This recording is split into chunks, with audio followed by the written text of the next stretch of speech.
perte, la tragédie évoquée par le porte-parole de Vladimir Poutine, sujet pourtant tabou dans les milieux de Moscou. On retrouve notre correspondant Marc de Chevigny. Alors le nombre de morts militaires en Russie est ici un chiffre tabou et pour tout dire impossible à établir avec précision. Il y a bien un décompte officiel fourni par le ministère de l'Armée qui s'établit à 1351 soldats russes tués, mais ce décompte date déjà d'il y a plus d'une semaine et il n'a pas été remis à jour.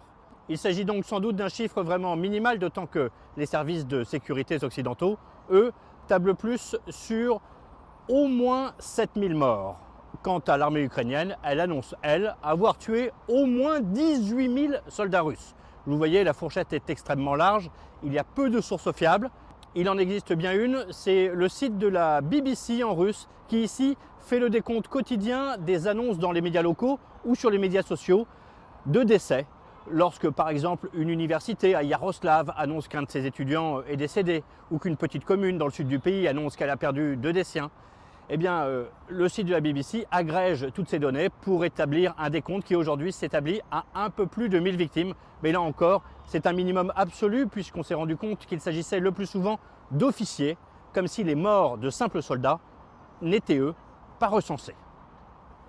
Sylvia Micone, Moscou ne nie plus l'évidence, pour autant difficile d'avoir un bilan très fiable, d'autant que les derniers chiffres datent du 25 mars. Effectivement, une perte militaire importante, voilà ce que dit le porte-parole du Kremlin. Les derniers chiffres officiels datent du 25 mars. Voici ce qu'ils disent. 1351 morts selon donc Moscou, 3825 blessés. Un journal russe avait fait part d'un autre bilan, hein, et là le chiffre était plus élevé, c'est 9861 morts, mais ce journal avait effacé directement à ce bilan, on n'en trouve plus trace.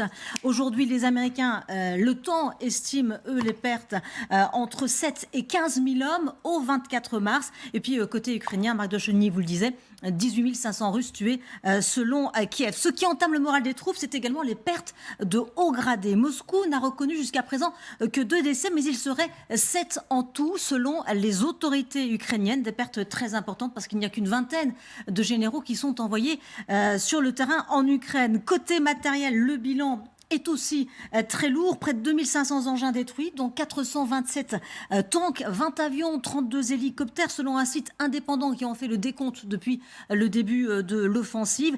Autant de signes d'une armée en difficulté.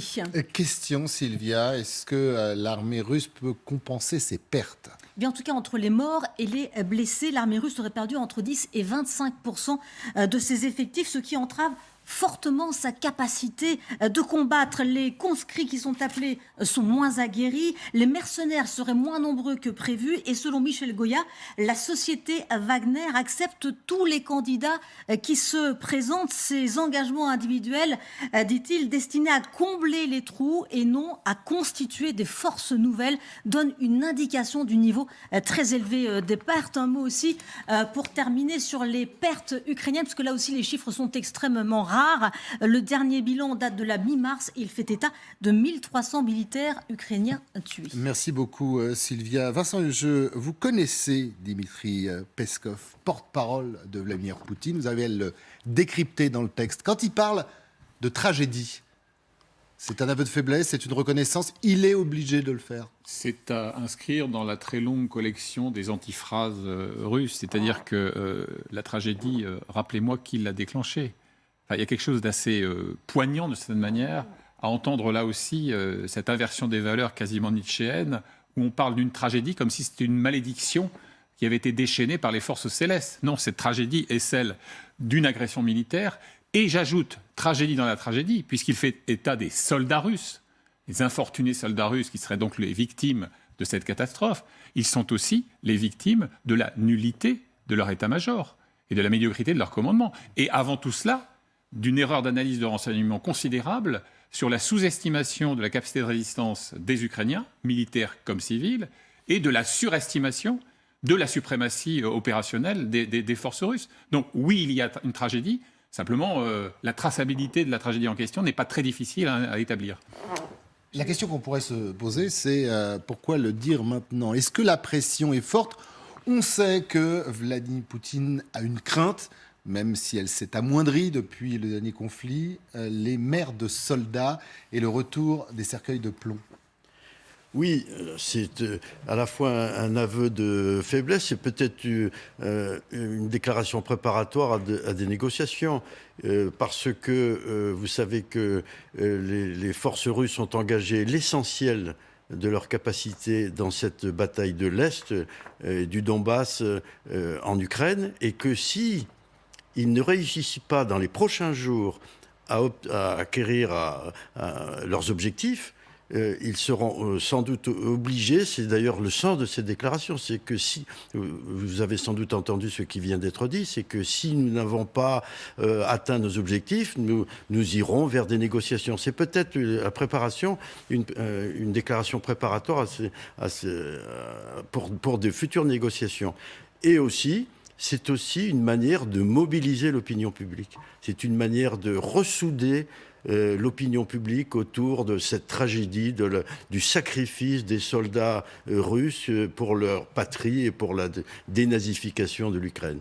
Il y a tout ça en même temps, et donc c'est quand même très intéressant à entendre pour le futur, pour l'avenir. Avec chez Poutine une obsession calendaire, l'échéance du 9 mai, qui est donc le jour de la célébration à 24 heures d'écart de la capitulation de l'Allemagne nazie. Donc c'est la fin de la grande guerre patriotique, qui fait partie de la logomachie soviétique hier, russe aujourd'hui.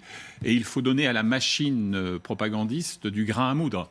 Donc il faut qu'à l'échéance de 9 mai, Poutine soit en état pour présider le défilé impressionnant et rituel de Moscou, qu'il est à pouvoir invoquer une victoire, ou en tout cas un succès. Sur les mers, une toute petite nuance en 10 secondes. On se souvient effectivement de la crainte qu'elles inspiraient au moment de la guerre d'Afghanistan, au moment des guerres de Tchétchénie, mais le contrôle sociopolitique, depuis, s'est durci, de l'aveu même des correspondants en poste à Moscou.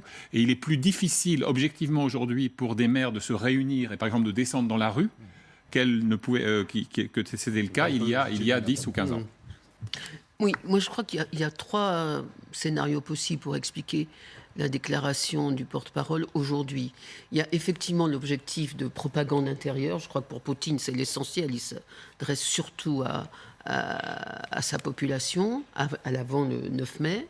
Il y a peut-être effectivement un aveu de faiblesse et l'idée que de justifier non pas le démarrage de négociations. Les négociations, elles ont commencé depuis au moins 3 semaines, mais la poursuite des négociations. Et puis il y a une 3e possibilité qui est nettement moins sympathique, qui est de mobiliser l'opinion en leur expliquant que les nazis en face, puisqu'ils traitent l'Ukraine de nazis, commettent des atrocités et qu'il n'y a qu'une seule solution, c'est l'escalade.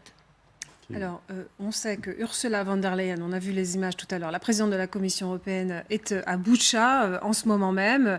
Elle a fait cette visite, sa première, dans la capitale ukrainienne pour rencontrer le président Zelensky. Et elle s'est exprimée il y a quelques minutes pour témoigner de la solidarité de l'Europe à l'Ukraine. Et elle parle aussi d'une éventuelle adhésion de l'Ukraine à l'Union. Écoutez.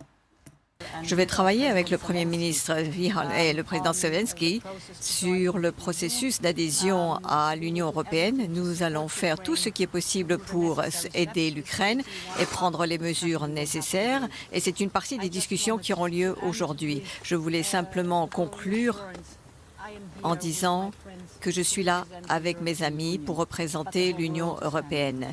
Mais le monde entier est derrière vous. Ce n'est pas uniquement l'Union européenne, mais également nos amis américains, nos amis canadiens, le Royaume-Uni. Plus d'une 40aine de pays ont affligé des sanctions maintenant. Et je veux dire aux Ukrainiens que nous sommes avec vous et que nous faisons tout ce que nous pouvons pour vous soutenir. Le monde entier vous soutient dans cette lutte existentielle contre l'agresseur.